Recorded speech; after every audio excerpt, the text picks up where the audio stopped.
The Florence and Sarnia Plank Road was built at a cost of $40,000. Started in late 1858, the portion of the new road from Sarnia to Oil Springs was finished 1 year later.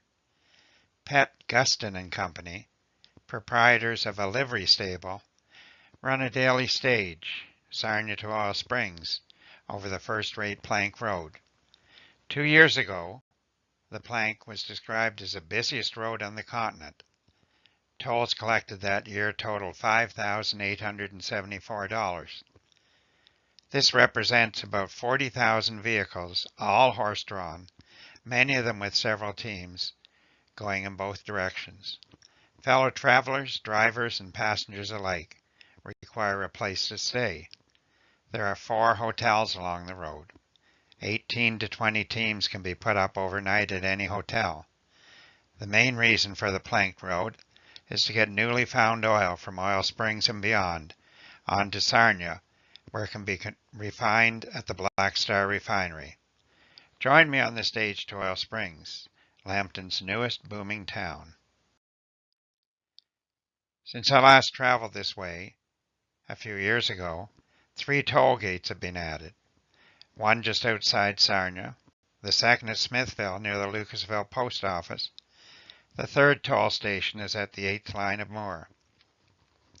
Signs at each toll booth indicate that tolls of 5 to 15 cents must be paid, depending on destination, type of vehicle, contents, number of passengers on the vehicle. The signs also say the ministers are allowed to travel along the plank road without paying a toll. I'm traveling first class, meaning I get to sit inside instead of outside. We started out midday yesterday. The stage pulled up right in front of our hotel. I was just standing waiting when I heard a voice call out, "All you folks, listen up here. By my watch, it is now the hour of 12:27 in the afternoon. This here stage will be leaving in 3 minutes by my watch. Now who is first aboard?" It was the voice of the stage driver, a tall, wiry man wearing a 10-gallon Stetson and leather chaps. Exactly 3 minutes later, the stage did pull out. Inside were 3 men, including myself, all sitting facing forward, and 3 ladies facing to the rear. Not right to judge people, but one of the ladies looked to me like she might be heading to the Springs to pursue employment at one of the entertainment palaces. It was about an hour and a half before we reached the first toll booth. I was sitting on the right side, next to a flap-covered opening. Could hear the man at the toll booth ask, when we stopped at the gate, "What do you carry? How many passengers do you have on board?" The stage driver answered, "I have 3 gentle ladies and 2 gentlemen and 1 clergy inboard, and I have 8 in total, plus myself on top here. Alls I'll be carrying is their luggage and mail and goods, no animals and no fowl." The man seated next to me inside the coach asked what was happening. I replied, "You have probably not traveled along this route. The driver must pay a toll for all living things on this stage, people, animals, or fowl, except for the Reverend here, of course. No charge for ministers of the Lord. The driver will have to pay tolls here and again at each of the other toll booths." The stage picked up speed. I knew there were 6 strong, stout-looking horses up front, obviously matched for their endurance and their ability to pull in unison. Following the lead of the reins back to the top of the coach, there was a driver tightly holding on to those reins, controlling his team, while bouncing up and down on the wide plank seat with no back support. Behind him, on top, were 8 other men traveling second class, each holding on for his life. Piled high in the bin on the back of the stage was luggage belonging to the passengers, plus bags of mail and local goods being carried on to the post office and merchants in Oil Springs. The toll must have been paid. We were once more moving. As we picked up speed, the wheels squeaked on their axles, the reins snapped, the harness crackled, the springs creaked.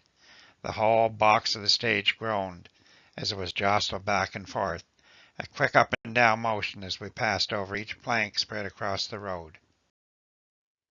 An Indian I'd spoken to several months ago said that a stagecoach looked to him like a small house being pulled over bumps by the horses.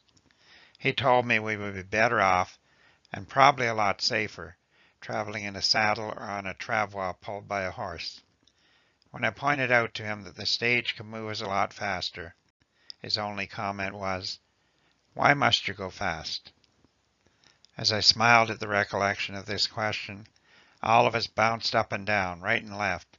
The stage jounced and it quivered, it quaked and it swayed, it floundered and it tumbled. No two motions seemed the same, as it bobbed up and down on its leather springs, moving at what seemed to be such a great rate of speed. What the 6 of us were riding in was just a wooden box, about 4 feet wide and 4.5 feet high on the inside. Padded leather seats the only protection we had to absorb some of the effect of the many bumps. All 6 of us crammed inside this bouncing, shaking, lumbering box. We're doing our best to remain seated without jostling one another. The 3 ladies held kerchiefs to their noses, trying to mitigate the effect of the dust entering the carriage through flopping flaps of leather mounted on the doors to cover the window openings.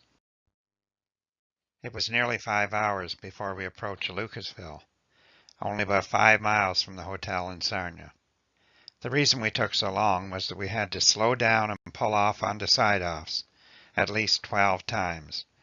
Because we were traveling in the opposite direction from the tanker wagons full of oil, we had to give way each time one approached from the south. We had dinner and stayed overnight at the Lucas House, an inn for stage travelers.